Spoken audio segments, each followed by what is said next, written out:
నుంచి ఎక్కడ చూసినా కానీ టేకు చెట్లు కనిపిస్తున్నాయి, అన్నీ ఎండిపోయి కనిపిస్తున్నాయి. అంటే ఇప్పుడు ఎండాకాలం కాబట్టి ఇవి ఎండిపోయినాయి. వీటన్నిటిని కూడా గవర్నమెంటే వీటిని ప్లాంటేషన్ చేసింది, ఎందుకంటే రెవెన్యూ కోసం అని చెప్పేసి వీటిని ప్లాంటేషన్ చేసిందని చెప్తున్నారు. అదిగోండి రెండో గేట్ రాబోతుంది, అక్కడ ఒక చెక్ పోస్ట్ ఉంది.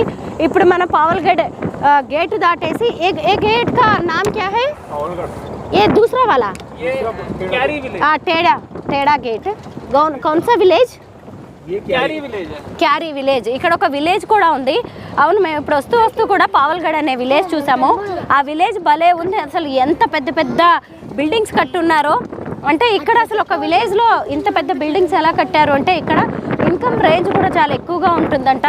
పైగా వీళ్ళ పిల్లలందరూ కూడా ఎక్కడెక్కడో సెటిల్ అయిపోయి బాగా సంపాదిస్తున్నారు. అంటే 2-3 అంతస్తుల బిల్డింగ్స్ కట్టారు. అంటే ఒక ఫారెస్ట్లో, ఒక మారుమూల ప్రాంతంలో ఇలాంటి బిల్డింగ్స్ కట్టడం అనేది సాధ్యం కాదు కదా. ఇదిగోండి, ఇది విలేజ్.